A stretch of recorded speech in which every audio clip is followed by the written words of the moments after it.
Welcome to a new edition of the Neon Jazz interview series with guitarist and leader Nicolas Lanctôt of the Montreal-based Sextet Longtoe. This band is releasing their first full-length album, Banquet. It is a high-energy ensemble made up of some of the city's best jazz musicians, and this debut record features songs that most characterize the group's talent, sound, and energy.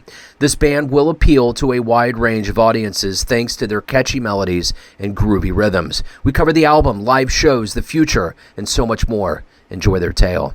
Right on. Hey, thanks for taking a minute on the show. I appreciate it. Yeah, it's my pleasure. Thanks for also giving me a minute on your show. Yeah, you bet, man. So let's talk about your Sextet CD, Longtoe. Yes. Let's talk about the before actually we get to the new material.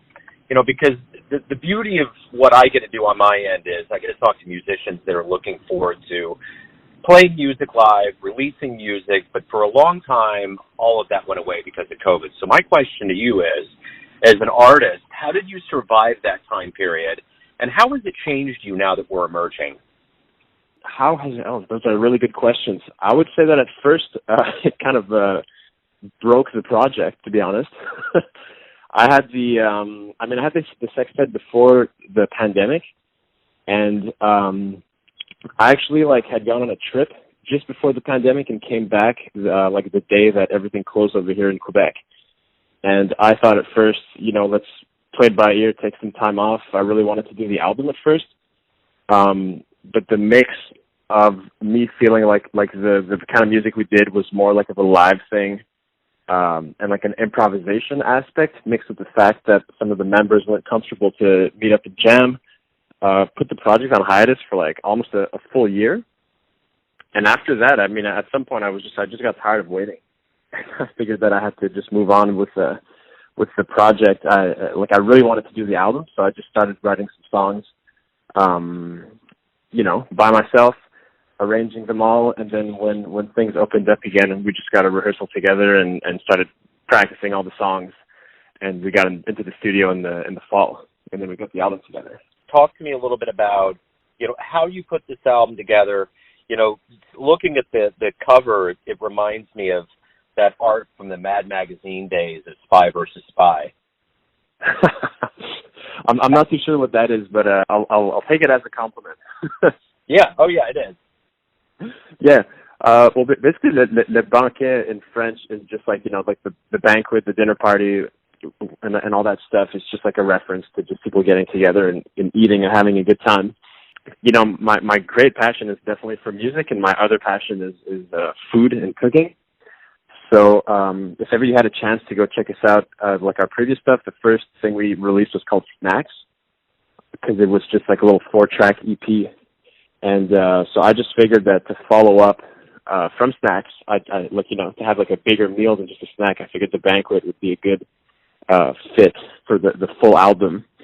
And it's also kind of a reference, because I did some studies in philosophy, actually, prior to this. And Le Banquet is the French translation to Plato's book, The Symposium, which is also just about a bunch of Greek philosophers just drinking and talking. So it kind of just brought all those elements together to get the title together. And then the art was actually done by someone, a local over here in Montreal, that I just found on the internet completely randomly. Actually doesn't really do that for a living, but it was just really nice to work with him because he was so inspired by the project. And it was actually one of the only people that I worked with he was running after me to get the cover done. So I just had the idea of a waiter who was late to bring the food to the table, and it was tripping with all the food. I wanted something a bit chaotic, and then the idea of the little devil in the back is just kind of a Greek mythology reference, going back to the Plato and the Greek philosophers there, because it's trying to be kind of a satire, which is a little they were the followers of Dionysus, who were just always drunk and mischievous. That's cool. If you do, when you get off the phone, if you remember, just to look up Spy versus Spy, it's the artwork that reminds me of it, but it's just basically in the whole lore of Mad Magazine, it's just these two spies that try to take each other out.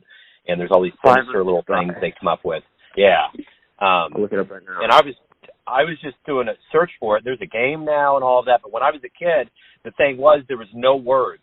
It was all like absolutely no words were attached to the comic. You just flip through it and just watch them go through these antics. So anyway, it just kind of reminds me of that art. So yeah, you guys, I have it in front of me right now. Pretty cool. Yeah, isn't that wild? Yeah. It just kind of has that vibe to it. Yeah, totally. So you guys really got together primarily right before the pandemic in 2019, correct? Yeah, I put the band together early 2019, like January 2019. It was actually for a school project at first. I was just finishing my bachelor's in jazz, and we had to do like an end of bachelor project. And most people put a show together. That's like what people usually did, but I just figured that I was already playing gigs, and I didn't really have much of an interest to put a show together that I would like never play again. So I just decided that I was going to make my EP was actually like the finalization of that project. So I was just kind of like pretty much to put a band together with the project. So that's kind of how the band got together, early 2019, and then a year later we got COVID, so it kind of slowed things down a bit. For sure. So how did your journey into music begin, and more specifically jazz? My journey into music began with my sister taking piano lessons when she was about 8, and me wanting to do everything that my big sister was doing. So I was like, oh, Mom, like, sign me up too, you know? And after a few months, I just, like, absolutely hated it. And it was like a war between me and my mom for, like, the longest time, when eventually I was maybe like 15, and she was like, okay, you can stop the piano lessons now. It's okay. And then maybe 2 months after, I just picked up the guitar and started really, really digging it. And after a few years, I decided that, you know, that's what I wanted to do for a living. And it was like pretty much the options that were proposed to me were like to either you study in jazz or in classical. So I figured I did classical piano for so long and really didn't like it, so I was just going to jazz. And so I signed up for jazz school, and then next thing you know, I started really liking it. And now here we are with a sextet album. Who were some early influences? Definitely my biggest influence for guitar and jazz, and just like who got me the most into jazz and jazz guitars, for sure Wes Montgomery. Yeah, first time I listened to one of his albums, I was like, holy shit, like, this is really what I like, you know, in terms of jazz. And then I was influenced, you know, by all kinds of stuff, like mostly like hard bop artists, you know, like once again, Wes Montgomery, like really got into Cannonball Adderley, Art Blakey and the Jazz Messengers, all that kind of like bluesy, soulful jazz with a lot of punches, and like not the burning tempos of bebop was a bit less my thing. But then along the way, I got into so many other styles. Like, you know, you can hear like a lot of like reggae influences on the album. I also traveled to Senegal for 2 months, which got me really influenced into that kind of music. So I would say it's like a little mix between hard bop jazz and a lot of reggae and just whatever else. I'm like a huge, I consume a lot of music from all kinds of different spheres. There's even like some influences from just popular French Canadian music, you know, which is where I'm from. What do you like the best about being a professional musician? What is it that you look forward to the most every day when you get to go out and do your thing? Definitely the love of music is what keeps it alive the most. I mean, it's just great to be able to play my instruments every day, and just to be able to talk about music and that passion every day is awesome. Also, just the fact that we kind of get to decide like what we want to do, in a sense, like we're our own boss. That's like really fun. There's a lot of times in the week where I have nothing like firmly planned in the agenda, but where I obviously have some work to do. So just have the freedom to be like, oh, today I feel like sending emails, tomorrow I feel like composing, and you can kind of like playing around with that is something I like. I really don't function well with routine at all. So having like kind of every day being different from the one before and the next is something that I enjoy a lot. And definitely like a major drawback from that though is that you're kind of always working. Like my guitars are in my room, and so is my computer. So I work a lot from home. And when I'm trying to relax, I have like, you know, the things I like the most, which is my music stuff. but which is also my work. So sometimes it gets a bit difficult to get out of it. But I think I'm successfully keeping a pretty healthy mental state. Let's say you come with the band to Kansas City to perform a live show. You have to give me a pitch right now to convince people here to come see you live.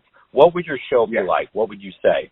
The show itself is, we play the songs with a pretty high energy, I must say.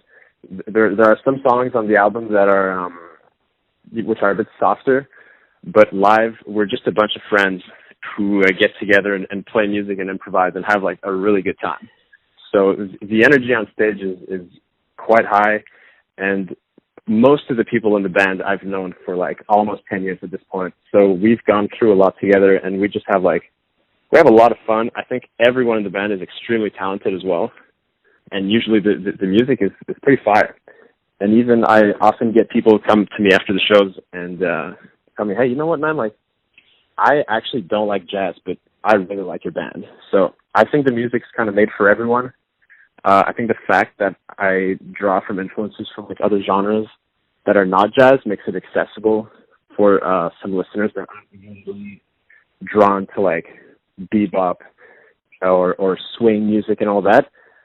And the melodies are catchy, the rhythms are groovy, and through all that there's like some pretty jazzy chord progressions. So it's like kind of drawing from like both worlds at the same time and trying to, I don't know how to say that in English really, but in French I would say like démocratiser le jazz, which is just like kind of take jazz, which is like sometimes seen as like a really complex art form that you need training to appreciate, and just kind of take it and make it something that everyone feels like they can appreciate, So everyone has a perception of Longtoe and you guys collectively as a band, but ultimately you all are in this, you're running this.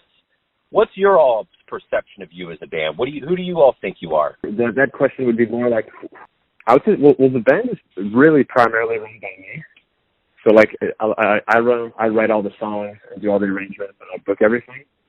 That being said, the members really don't change much in the band. I think in 4 years we've had maybe 2 people who got switched for various reasons. Collectively, who are we? That's a good question, Joe. we're just a bunch of friends who are getting together and make just music that we enjoy. I think the main focus really is just that like we have fun and we make good music, and it is what everybody does for a living. So there's definitely like that aspect too that comes into the thing where we try to have some degree of seriousness. But definitely the band would not be the same if I just like went and got just like a bunch of session musicians who would play the tunes very well, but wouldn't necessarily have like the chemistry that we have on stage, and even just in the rehearsal space. Like sometimes it's a bit hard to work even because we just want to talk and crack some jokes. So the album comes out on November 18th. Tell everybody where the best place is to not only buy the album, but to stream it and to see shows, anything related to the band.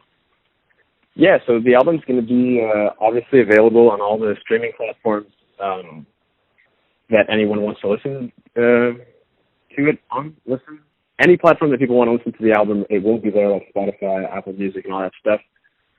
I will be putting it on Bandcamp this week, so it will be available for purchase on Bandcamp.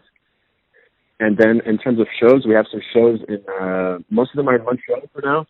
We have our album launch show is on November 23rd at Petit Campus in Montreal. And if not, you can catch us at Upstairs Jazz Bar and Grill in Montreal as well. We play there maybe 3 or 4 times a year. And right now I'm trying to pull some strings to try to get some shows going around Quebec. And once I have better chops at getting tours together, definitely coming to the U.S. would be great. And stopping by Kansas City would be awesome, obviously. Absolutely, and we'd love to have you here. Man, this has been great. Yeah. Thank you for opening up on behalf of the band. Good luck with everything. I appreciate it. Yeah, thank you so much. Thanks for listening and tuning into another Neon Jazz interview, where we give you a bit of insight into the finest players in Montreal, Kansas City, and spots all over the world, giving fans all that jazz. And thanks to Nicolas for his time, music, and story. If you want to hear more interviews, go to Famous Interviews with Joe Domino in the iTunes Store. Visit neonjazz at youtube.com. And for everything Neon Jazz, go to the neonjazz.blogspot.com. Until next time, enjoy the jazz, my friends.